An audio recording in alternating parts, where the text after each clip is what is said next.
It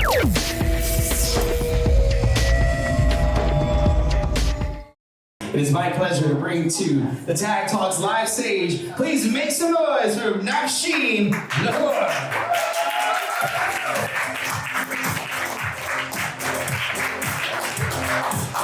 Hi, thank you so much. This is such a phenomenal event already, and I'm so blessed and grateful to be here. Raul, thank you for this amazing event. For everybody watching at home, thank you for your support, and for the people who've shown up for me here today, thank you. I'm truly grateful and humbled.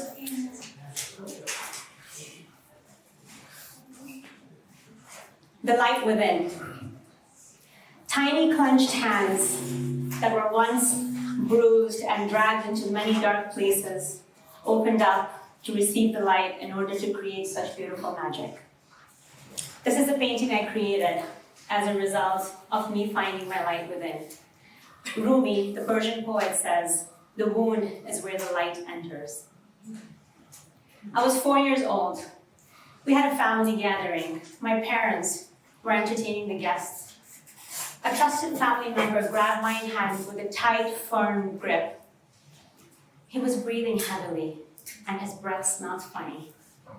I later learned it was alcohol. He took me into a dark room, and this was the beginning to 8 years of molestation and child abuse, which led to several years of self-harm and mutilation. And it could have resulted in a life of irreversible damage, but I didn't allow that to happen. You see, every child's body reacts differently to abuse. Mine reacted by gaining weight as protection. I didn't have access to anything else, so food became my best friend and drug of choice, and I ate to numb out the pain. This was also the beginning to a very long journey of a battle with weight and body image. Being raised in a very conservative Indian Muslim home, the standards that determine your self-worth and beauty are unfortunately very, very superficial. You're only considered beautiful if you're light-skinned and skinny. If not, your intelligence could possibly save you. Unfortunately for me, I didn't look the part, and I never brought in the grades because I was an artistic student, not an academic one. So I was compared, body shamed, made fun of. I was just never good enough. My identity and my self-worth were completely non-existent. I was often overlooked, forgotten to be picked up from school many times. I was once left at the ocean when I was 5 years old and almost drowned. I just felt unloved, unwanted, unseen, and unheard. Validation was never given to me. And I really longed for validation. So I learned in my early years the pattern of codependency. And I learned that if I did everything for everyone, that they would like me and love me. This pattern continued, and I was never reciprocated, only taken advantage of over and over and over again. See, in our tender years, we developed a story for ourselves that we believe to be true about ourselves. And my pattern, what I believed to be true about myself was, I'm a fat, abandoned, unworthy victim. This is what I thought who I truly was. And as this belief system was deeply rooted in me, I continuously attracted experiences and patterns in my life that would leave me feeling this way repeatedly over and over again. When I was 12 years old, I finally put a stop to the molestation. But I was in a lot of fear because in the Indian Muslim culture, you see, molestation is never talked about because it brings shame to the woman, not the man. So I buried my feelings, and the only way for me to express those emotions was to self-harm because I needed a way to express my emotions from within. I needed to create a physical wound on my body.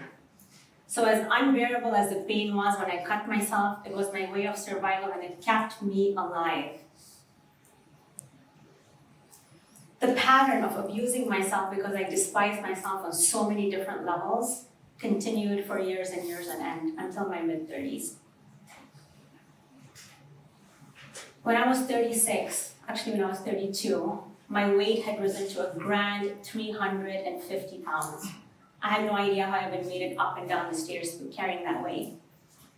But that wasn't just weight I carried. It was the burden of my internal battle with myself. I decided to start working on myself, and I met a personal trainer who's now a soul friend. She goes by the name Tots.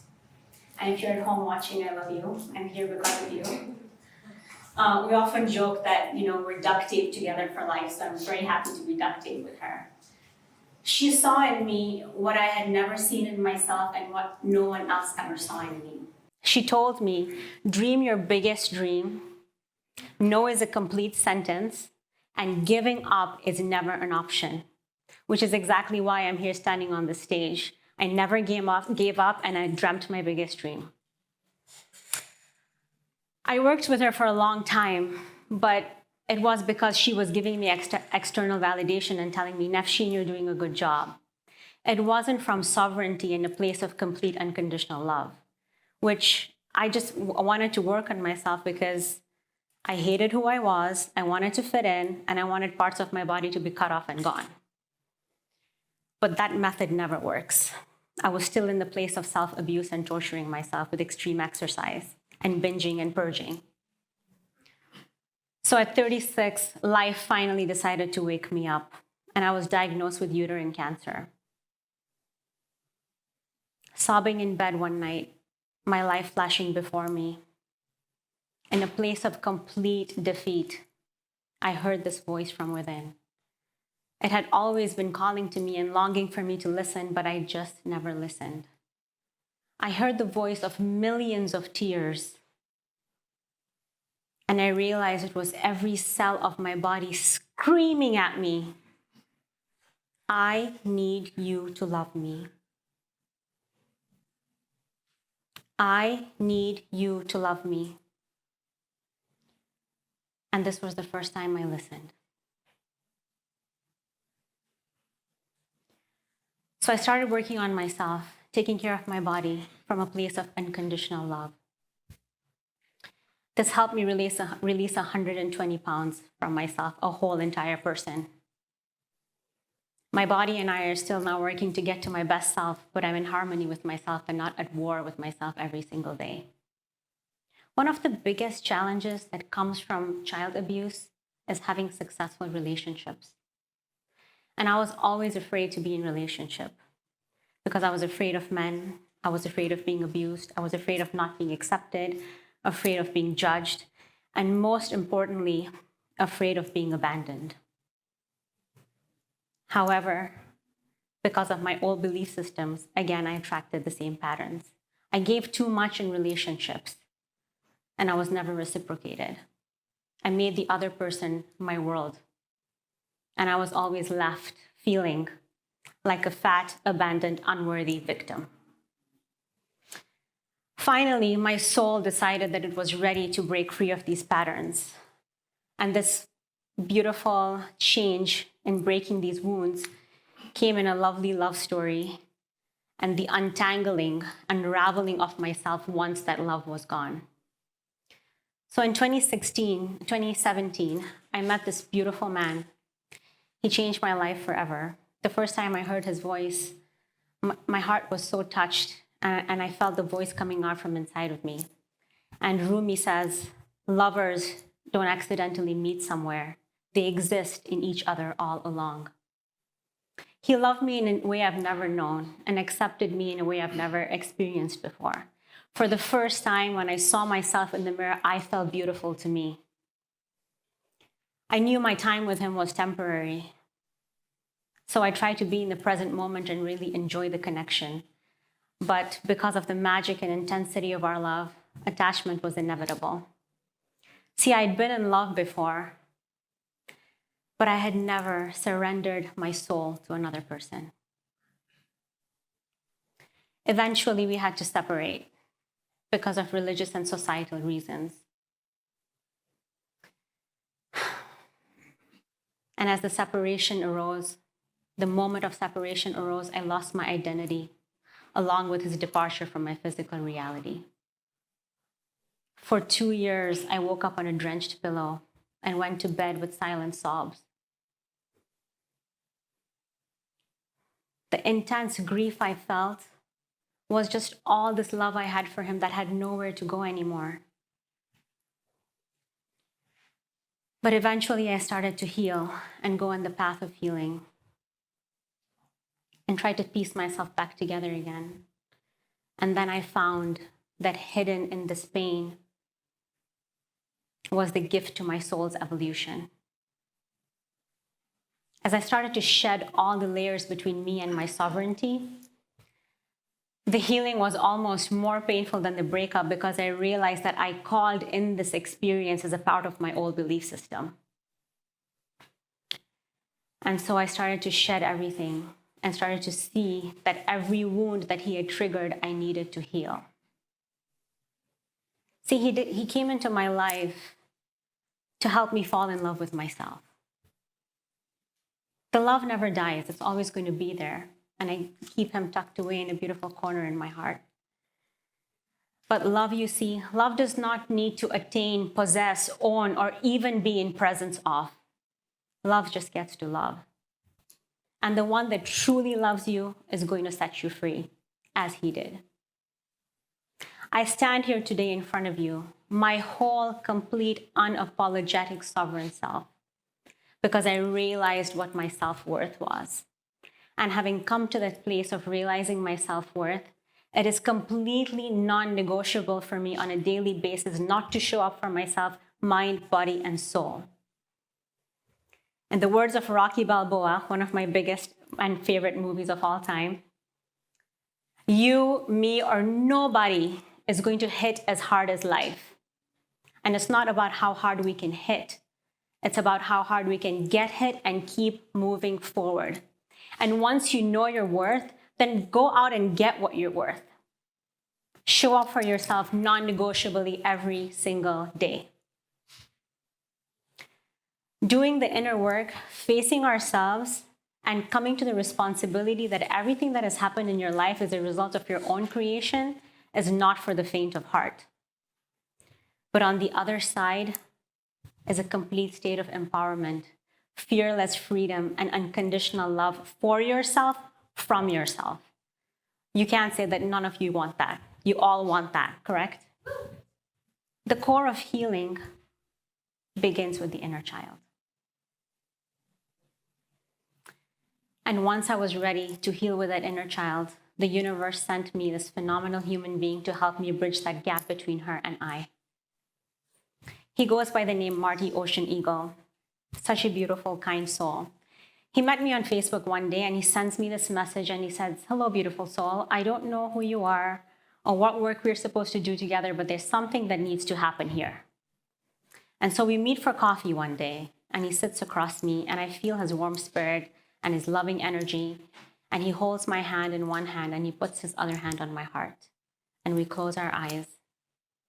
After a while, when we opened our eyes, his filled with tears, he said to me, "You know, I don't normally see visions, but I saw this little girl. She's in a canoe all by herself in the middle of the ocean.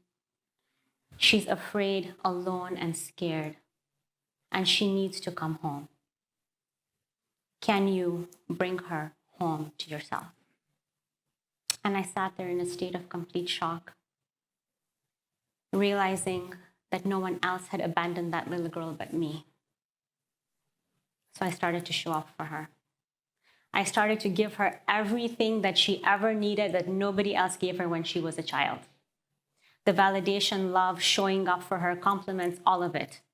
And my daily practice, I wake up every morning and stand in front of the mirror, sometimes with clothes, sometimes without, and I look at myself for 2 minutes. And when the thoughts that arise that make me feel less than I am, that are judgmental towards me, that make me feel less love than I should be feeling towards myself, I imagine her looking back at me or standing next to me, looking at herself and feeling those same things that I'm telling myself. And then I ask myself, if she was here feeling that way towards you, what would you tell her and how would you show up for her? And the answer always is, I would love the crap out of her exactly the way she is. Those thoughts that make me feel less than all dissipate. So my inner child and I were beautifully healing together. And I realized that the adult that is stuck in ego, masked by 40 years of conditioning, needs to break free as well. And the pandemic was an amazing gift for that to happen. As the world went into isolation in their homes, I went into isolation within myself. And this is where all the magic happened. In the depth of solitude, I finally found my salvation. During that time, I came across a video of Wayne Dyer. And they say when the student is ready, the teacher appears. He's one of those teachers that completely united me with my purpose. And I find it so miraculous that someone who's not even alive anymore can continue to change lives because of what they've left behind. Every single soul of us here, that's what we want to leave behind. That's why we're here. We're going to continue changing lives even when we're not here anymore. The three main lessons that I embodied from him are: 1, there are no justified resentments. There's nobody ever to blame for anything that we've been through in our life. This made me go back and forgive everybody that caused me pain and every painful situation I was in. It gave me a certain sense of freedom that I never experienced before. Because at any given time, we are all doing the best that we can based on our knowledge, our life experiences, and our own trauma. We can either choose to wallow in misery because of that pain, or take it and use it to empower us. I, of course, have chosen the latter. Number 2, our soul always knows what its purpose is going to be. And life is going to give you those experiences that you need to fulfill your soul's purpose. I saw everything that had happened to me as a complete tool in me helping me get to my purpose. Because my purpose here has always been to help, heal, and serve. So I got a myriad of painful experiences that I had to heal from so I could use those to help others heal. If it wasn't this set of painful experiences, it would be another set of painful experiences. So everything was, in fact, a tool, and I'm grateful for those tools. And you may want to take note of this because it brought me to this beautiful realization that sometimes when we're in a dark place and we feel like we've been buried, we have actually been planted. Number 3, you can only give out what you have inside you. We're born as these beautiful, loving souls that are pure, unconditional love, right? That's what a baby is. And then life conditions us, teaches us fear, and we get into our ego. And we separate from our true nature. So I went inside myself and shed everything that was between me and unconditional love. Now all I am is unconditional love. That's all I have to give, and that's all I see in everyone else. This is also a result of that. This is love in Arabic. This dancer is receiving love from the universe through one hand and giving it out through the other, receiving and giving. While I was in isolation, I created this beautiful soul-based coaching program called Unveil with Color. As an artist, healer, and coach, I use my art to heal. It incorporates all the 3 gifts that I believe that I've been given, which is the gift of connection, the gift of healing, and the gift of creativity. In the course I created, we unveil everything between us and our sovereignty, being in the present moment and coming to a place of complete radical self-acceptance.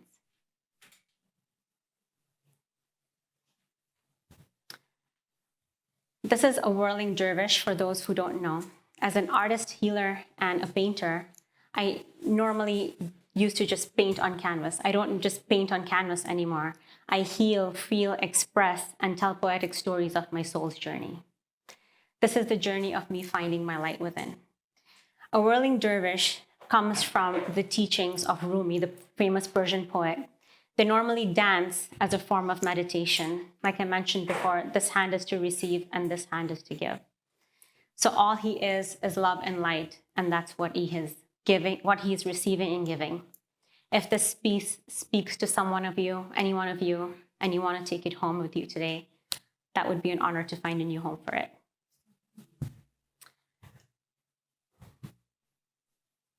Having reached this place in my life of complete self-love and sovereignty, this is what I want to give back to the world. I no longer give from an empty cup. I give from my overflow. I see everything with love now. Molestation connected me to my purpose. Cancer blessed me. Heartbreak made me fall in love with myself. Body shaming helped me release 120 pounds. And the scars on my body are a constant reminder of my insane resilience. Having come to this place, there's amazing lessons that I would like to leave behind. So take note of these. If you can only take one of them at home with you, just take one. But there's 3. So, number 1. Love and show up for yourself on a daily basis like you would for a lost, scared 4-year-old. Nobody deserves your love, compassion, and unconditional love more than you do. Number 2, get quiet with yourself. In that silence is where you'll find all the inspiration you need for yourself. It's the silence between the notes that makes the music. Every answer you've ever needed for any question is in that quiet place with yourself. And the only way out is to go in. Number 3, become the love you wish to seek. Let unconditional love fulfill you so much so there's nothing else inside you but that love. It's how you're born, it's who you are, it's what you're here to do. No matter what the question, the answer is always love. Wayne Dyer. That little girl that was never validated didn't need it because she was going to learn to validate herself and teach others to do that for themselves. She was never heard as a child because her voice was supposed to be for platforms like this one where she could speak for every woman and person who has been molested and cannot speak up. And she spent most of her life in the dark because she is the light, like we all are. I would like to end with a tiny exercise if you could all just follow along with me. Please take your right hand, put it on your heart, close your eyes, and repeat after me. I am a star, wrapped in skin. The light I seek has always been within. Thank you so much.